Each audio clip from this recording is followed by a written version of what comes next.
Assalamualaikum warahmatullahi wabarakatuh. Perkenalkan, nama saya Vandela Rizka Alda, BP 1910842021 dari jurusan Administrasi Publik kelas A. Kali ini saya akan menjelaskan bagaimana caranya mencari uji beda korelasional, normalitas, linearitas, dan homogenitas. Pertama-tama saya akan share screen terlebih dahulu. Saat ini telah ada SPSS di layar. Untuk kasus yang akan saya uji yaitu mengenai penelitian pengaruh kompensasi terhadap kinerja karyawan. Pertama-tama saya akan menjelaskan terlebih dahulu bagaimana caranya untuk mencari uji normalitas menggunakan SPSS. Yang pertama, kita masuk ke variable view terlebih dahulu. Pada variable view, di bagian name kita tuliskan variabel terkait, yaitu mengenai kompensasi dan kinerja. Kemudian pada bagian decimal, klik 0, kita ketik 0, dan kemudian pada bagian label tulis variabel sesuai nama tadi. Yang pertama itu kompensasi dan kinerja karyawan. Setelah itu pada bagian measure kita ganti unknown menjadi scale. Setelah tampilannya seperti ini, kita bisa masuk ke data view. Nah, saat di data view, yang pertama-tama untuk dilakukan adalah input data terlebih dahulu. Maka saya akan menginput data mengenai pengaruh kompensasi terhadap kinerja karyawan dari Word ke SPSS dengan cara copy paste saja. Nah, setelah datanya kita input, pertama-tama untuk uji normalitas kita perlu mencari nilai residualnya terlebih dahulu dengan cara yang pertama klik analyze, setelah itu klik regression, kemudian pilih linear. Nah, kemudian variabel kompensasi dipindahkan ke independent dan kinerja karyawan kepindahkan ke dependent. Kemudian klik save. Nah, pada tabel yang keluar, di bagian residuals kita centang di bagian unstandardized. Setelah itu continue dan oke. Abaikan output yang keluar karena kita hanya akan fokus pada nilai residualnya saja. Setelah nilai residualnya sudah kita peroleh, saatnya kita untuk menguji normalitas menggunakan Kolmogorov-Smirnov test. Yaitu pertama kita klik analyze, kemudian pilih non-parametric test, kemudian legacy dialogs, kemudian pilih one sample key as. Nah, setelah itu akan keluar tabel seperti ini, tabel mengenai one sample Kolmogorov-Smirnov test. Kemudian bagian unstandardized residual kita pindahkan ke test variable list, kemudian klik OK.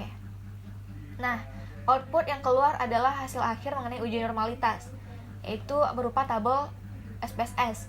Nah, di mana di tabel ini sudah terdapat nilai signifikansi hasil uji normalitas. Nah, jadi tabel inilah yang nantinya dapat kita copy pastekan ke Word sebagai hasilnya. Di tabel ini terdapat di sini nilai signifikansinya adalah 0,200, di mana 0,200 ini adalah bernilai lebih besar dari 0,05. Maka kita sesuaikan dengan dasar pengambilan keputusan uji normalitas bahwa jika nilai signifikansinya lebih besar dari 0,05, maka dapat dikatakan bahwa data penelitian berdistribusi normal.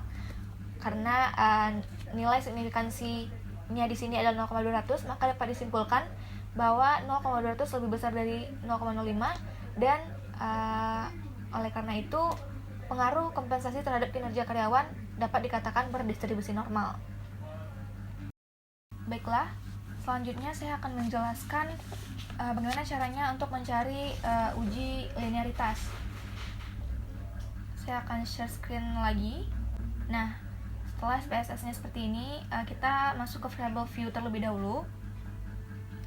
Ini masih dengan kasus yang sama, yaitu mengenai pengaruh kompensasi terhadap kinerja karyawan. Maka pada bagian name, kita masukkan variabel yang masih sama, yaitu kompensasi.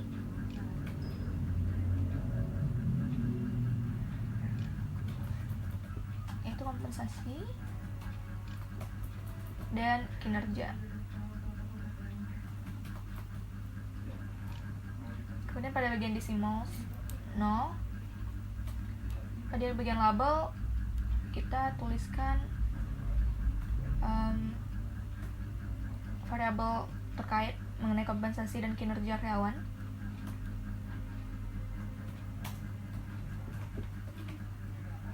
Kemudian pada bagian measure kita tukar unknown-nya dengan scale.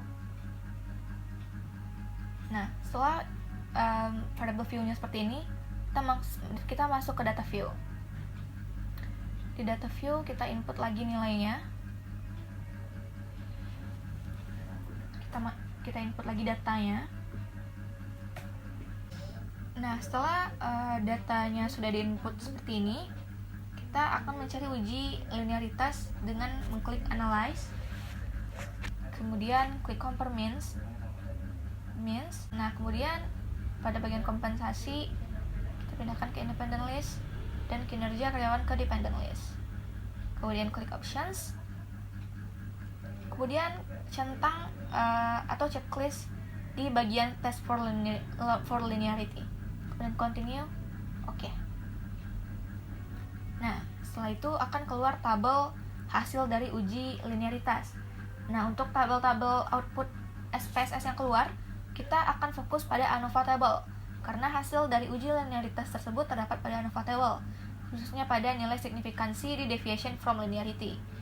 Nah, di sini nilai uji linearitasnya adalah 0,620 nilai signifikansinya. Nah, maka 0,620 ini lebih besar dari 0,05. Dan sesuai dengan dasar pengambilan keputusan uji linearitas, jika nilai signifikansinya lebih besar dari 0,05, maka terdapat hubungan yang signifikan antara variabel X dan variabel Y. Oleh karena itu, dapat disimpulkan bahwa jika 0,620 lebih besar dari 0,05, maka dapat disimpulkan bahwa terdapat hubungan yang signifikan antara kompensasi dan kinerja karyawan. Baiklah, selanjutnya saya akan menjelaskan bagaimana caranya untuk mencari uji korelasi mengenai pengaruh kompensasi terhadap kinerja karyawan. Baiklah, saya akan share screen terlebih dahulu SPSS-nya. Nah, setelah SPSS-nya keluar di layar, yang pertama kita lakukan masih seperti hal yang sama dengan uji normalitas dan uji linearitas sebelumnya, yaitu memasukkan data dengan mengklik variable view terlebih dahulu. Di variable view kita klik variabelnya, yaitu kompensasi dan kinerja. Pada bagian decimals, ketik 0. Pada bagian label, kita masukkan variabelnya, yaitu kompensasi dan oke. Setelah itu, pastikan measure-nya sudah diubah ke scale. Baik, setelah variable view-nya seperti ini, kita lanjut masuk ke data view dan menginput data. Baik, saya akan mengkopas datanya di sini.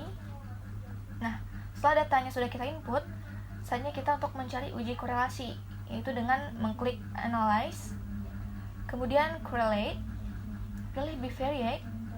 Nah, setelah tabel bivariate correlation sudah keluar seperti ini, kita pindahkan semua variabel ke bagian variables. Setelah itu, kita pastikan pada bagian correlation coefficient, Pearson-nya sudah di checklist dan memilih to tail di test of significance dan men-checklist flag significant correlation. Kemudian klik OK. Kemudian akan keluar output SPSS berupa tabel correlation. Nah, pada tabel ini sudah terdapat nilai signifikansi antara pengaruh kompensasi terhadap kinerja karyawan, yaitu bernilai 0,002. Nah, 0,002 ini adalah nilai yang lebih kecil dari 0,05. Maka, sesuai dengan dasar pengambilan keputusan uji korelasi, jika nilai signifikansinya lebih kecil dari 0,05, maka dapat dikatakan bahwa terdapat korelasi yang signifikan antara kedua variabel. Nah, jadi pada kasus kali ini, karena nilai signifikansinya sudah didapat 0,02, di mana 0,002 ini lebih kecil dari 0,05, maka dapat disimpulkan bahwa terdapat korelasi yang signifikan antara kompensasi dan kinerja karyawan. Baiklah, terakhir saya akan menjelaskan bagaimana caranya untuk mencari uji homogenitas. Namun kali ini kasus yang saya ambil berbeda dengan kasus sebelumnya. Kali ini kasusnya adalah penelitian mengenai hasil pembelajaran daring antara dua jurusan, yaitu jurusan ilmu politik dan ilmu administrasi publik di salah satu universitas. Nah, di sini kita masuk ke variable view terlebih dahulu. Kemudian di bagian name kita ketik variable terkait, yaitu mengenai hasil dan jurusan.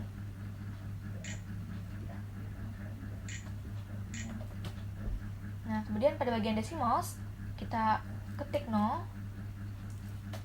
Pada bagian label kita ketik hasil pembelajaran daring. Kemudian pada variable keduanya kita ketik jurusan. Nah, di bagian values, untuk values di variable x tetap non, tapi values untuk variable keduanya kita ganti. Nah, ini sudah keluar value labels. Value labels ini akan membagi variable y-nya menjadi dua bagian, karena variable y-nya terbagi menjadi dua bagian, yaitu jurusan ilmu politik dan ilmu administrasi publik. Pada value kita ketik pertama itu 1 untuk kelas pertama atau jurusan pertama, itu ilmu politik. Kemudian ketik klik add. Kemudian selanjutnya tulis 2 pada value dan masuk ke jurusan kedua, yaitu ilmu administrasi publik.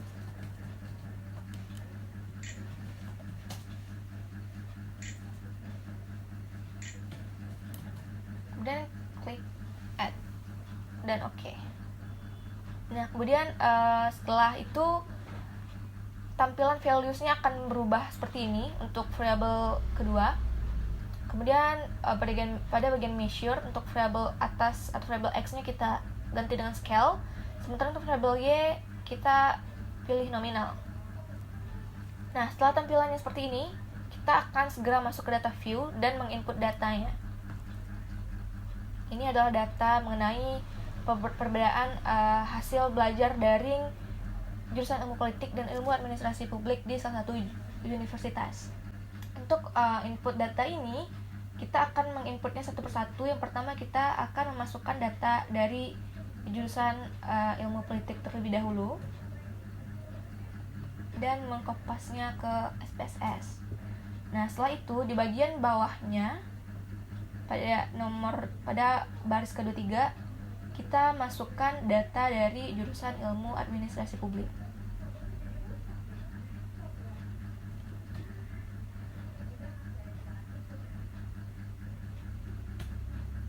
Nah, maka akan keluar tampilan seperti ini.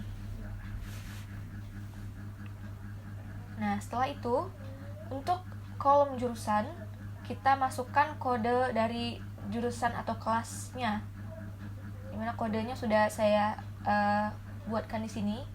Kode untuk jurusan ilmu politik kita beri dengan kode 1.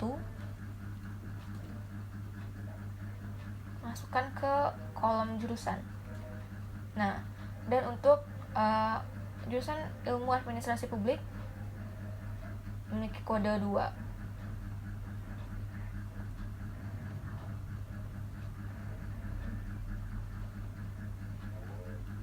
Kita input ke SPSS di bagian kolom jurusan. Nah, setelah tampilannya seperti ini, saatnya kita untuk menguji homogenitasnya dengan cara yang pertama itu klik analyze, kemudian compare means, kemudian klik one way ANOVA. Nah, setelah tampilannya seperti ini, sudah keluar salah satu tabel, yaitu tabel one way ANOVA. kita masukkan variabel hasil pembelajaran daring ke dependent list dan variabel jurusan ke bagian vektor. Setelah itu pilih options dan klik atau centang di atau checklist homogeneity of variance test. Kemudian continue dan klik OK. Nah, kan keluar hasil output SPSS berupa tabel. Nah, di sini kita akan fokus pada tabel test of homogeneity of variances karena di tabel inilah terdapat hasil dari uji homogenitas tersebut, yaitu pada nilai signifikansinya. Yang paling atas itu 0,071, di mana 0,071 ini lebih besar dari 0,05. Dan sesuai dengan dasar pengambilan keputusan uji homogenitas, jika nilai signifikansi lebih besar dari 0,05, maka varians dua variabel adalah sama. Nah, jadi atas hal tersebut dapat disimpulkan bahwa 0,071 lebih besar dari 0,05 dan varians antar variabel hasil pembelajaran daring jurusan ilmu politik dan ilmu administrasi publik adalah sama atau homogen. Baiklah, hanya itu yang dapat saya sampaikan mengenai tugas uji beda korelasional, normalitas, linearitas, dan homogenitas. Saya akhiri dengan wabillahi taufik wal hidayah. Wassalamualaikum warahmatullahi wabarakatuh.